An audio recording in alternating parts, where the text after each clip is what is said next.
गेल्या 5 डिसेंबर रोजी काही विद्यार्थिनी या ठाणे सब कॅम्पसचे डायरेक्टर जे आहेत त्यांच्याकडे कंप्लेंट घेऊन गेल्या।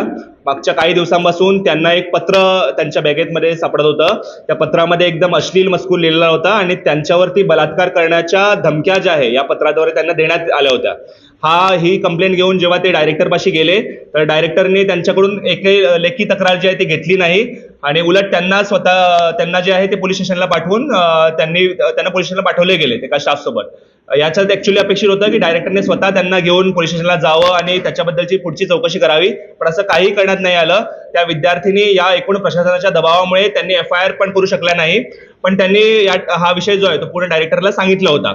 त्यांनी फक्त तिथे पोलिसांकडे जबाब नोंदवला, त्यांनी FIR त्याबद्दलची एकूण सगळ्या तणावामुळे ते करू शकल्या नाही। आणि या घटनेची एक 4-5 दिवसानंतर जेव्हा त्याच्यावरती काहीच कारवाई न होत असल्यामुळे त्यांचे विद्यार्थिनींचे पालक जे आहेत ते पण या डायरेक्टरला भेटायला गेले। त्यावेळी पण त्यांनी डायरेक्टरनी जी आहे ती लेखी तक्रार जी आहे ती नोंद करून घेतली नाही आणि त्यांना पण असंच पाठवलं गेलं। त्यावेळी जेव्हा हे अखिल भारतीय विद्यार्थी परिषदेकडे डायरेक्टरची अकार्यक्षमता जी आली, यांची कंप्लेंट आपल्याकडे आली, तेव्हा आम्ही डायरेक्टरला भेटण्यासाठी गेलो तर डायरेक्टर जे आहेत ते विद्यापीठ कॅम्पसमध्ये उपस्थित नव्हते। त्यामुळे आम्ही डायरेक्ट कुलगुरू जे आहेत, विद्यापीठाचे कुलगुरू जे आहेत त्यांना भेटायला गेलो। या विषयात त्यांना या विषयाबद्दल सांगितलं, त्यांनी एकदम हा विषय सिरियसली घेतला।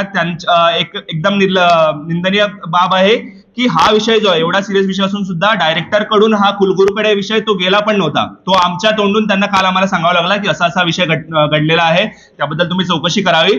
आणि त्या आमच्या मागणीमुळे आज कुलगुरूंनी याच्यावरती एक चौकशी समिती बसवली आहे आणि आमची अशी मागणी आहे की या प्रकरणातील जे दोषी आहेत त्यांच्यावरती कडक कारवाई करण्यात यावी आणि त्याचबरोबर या पूर्ण प्रकरणाला जे हँडल एकदम अनसेन्सिटिव्हली जे केलेलं आहे त्याबद्दल त्या डायरेक्टरवरती पण कारवाई करण्यात यावी अशी अखिल भारतीय विद्यार्थी परिषदेची मागणी आहे। त्याप्रमाणे हा विषय आहे, या संदर्भामध्ये उचलणार आहे आणि तुमचं शेवटचं पाऊल काय असेल?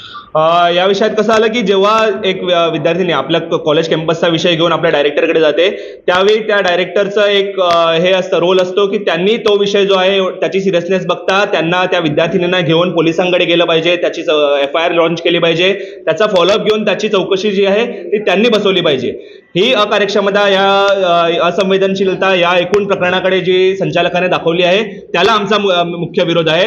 त्यामुळे त्या विद्यार्थिनी प्रेशर त्या डायरेक्टर हा जो विषय तो दाबण्याचा प्रयत्न करत होता, त्या दाबण्याच्या प्रयत्नामुळे ज्या विद्यार्थिनी आहेत त्या FIR त्याबद्दलच्या लॉन्च करू शकल्या नाही। त्यांनी पोलिसांकडे गेले, पोलिसांकडे प्रकरण सांगितलं, पण त्याच्यावरतीचं जे सिरियसनेस हे त्या संचालकाला स्वतःला नसल्यामुळे पोलिसांनी पण याबद्दलची काही कारवाई जी आहे ती पुढे केली नाही आणि त्या अकार्यक्षमतेमुळे जे आहे अखिल भारतीय विद्यार्थी परिषदेला हे प्रकरण हातात घेऊन आम्ही या प्रकरणाची जी आहे ते कुलगुरूंपर्यंत आम्ही नेलं आणि त्याची चौकशी समिती आता बसलेली आहे।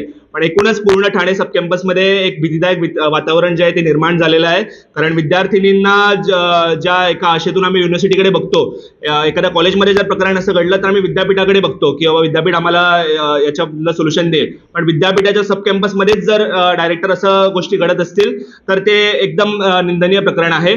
अनेक या 3 विद्यार्थिनींपैकी एका विद्यार्थ्यानंतर त्या कॉलेज ड्रॉप आउट करून दुसरे कॉलेजला ऍडमिशन घेण्याचं पाऊल पण उचलण्यासाठी एकदम हे झालेलं आहे। त्यामुळे असं वातावरण होऊ नये यासाठीची काळजी जी घ्यावी आणि या प्रकरणाची एकदम कडक चौकशी करावी अशी आमची अभाविपची मागणी आहे। ही चौकशी जोपर्यंत होत नाही, या विद्यार्थिनींना जोपर्यंत न्याय मिळत नाही तोपर्यंत अभाविप हा लढा देईल। त्यासाठी आंदोलन करायचं असेल, जे काही स्टेप्स असतील ते आम्ही घेऊ। सध्या आम्ही त्या चौकशी समितीची जी निर्णय येतोय त्यासाठी आम्ही थांबलोय, तो निर्णय येताच आम्ही पुढची पावलं जी आहे ती आम्ही उचलू। ते ऍक्शन न झाल्यामुळे सोमवारी 10 तारखेला त्याच्या विद्यार्थ्यांचे पेरेंट्स सकट ते डायरेक्टरला भेटायला गेले की अशी तुम्ही चौकशी का करत नाहीये। तेव्हा त्या पेरेंट्सना पण पेरेंट्सची पण लेखी तक्रार जी आहे ती त्यांनी नोंदवून घेतली नाही आणि शेवटी मग याच्यातनं आपला अखिल भारतीय विद्यार्थी परिषदेला याचं एक हे आलं की असा विषय आमच्यासोबत घडतोय, आम्हाला डायरेक्टर जो आहे तो रिस्पॉन्ड करत नाहीये। त्यामुळे आम्ही हा विषय जो आहे तो पुढे नेऊन कुलगुरूंपर्यंत मांडला। कुलगुरूंनी जो काय पण हे पोलीस स्टेशनला कधी कोणत्या दिवशी गेले, काय त्याचं काय 5 डिसेंबरला जे आहे पोलीस स्टेशनला गेलेले। पोलिसांनी सांगितलं काय करू नका म्हणून, कारण प्राथमिक चौकशी होते, त्यांनी घेतली नाही का, त्यांनी सांगितलं हे केलं काय? त्यांना इशारा होते की त्यांनी फक्त त्याच्यात जबाब नोंदवून घेतला, त्याच्यावरती पुढे काही त्यांनी केलं नाही। म्हणजे हे जे कंप्लीट आहे की याच्यात पोलिसांचा दोषपेक्षा मेजर जो आहे तो डायरेक्टरनी हा विषय रिप्रेझेंट केला पाहिजे होता। तुम्ही एक 3 विद्यार्थिनींना ज्यांच्यावरती असं प्रकरण जे आहे ते घडलेलं आहे त्यांना तुम्ही डायरेक्टली इंडिव्हिज्युअली पोलीस स्टेशनला पाठवता. त्यांचा ऑलरेडी मानसिक जो आहे तो अनस्टेबल असताना ते कसं काय FIR ते फुल फ्लेज नोंद करू शकतील. हे कुठेतरी डायरेक्टरनी त्यांना रिप्रेझेंट केलं पाहिजे होतं, त्यांनी ती नोंदवून घेतली पाहिजे होती, त्याच्यावरती चौकशी केली पाहिजे होती. त्यांनी परस्पर त्यांना पाठवलं, त्यामुळे त्यांनी त्याचे जेवढी सिरियसनेस घेतली नसेल, त्यांना कुठे पार्टी किंवा हे रिस्क नसल्यामुळे त्यांनी डायरेक्टरला डायरेक्ट अप्रोच केलं किंवा असा विषय आमच्यासोबत घडतोय, तुम्ही त्याच्याबद्दल काहीतरी कारवाई करा अशा संदर्भात.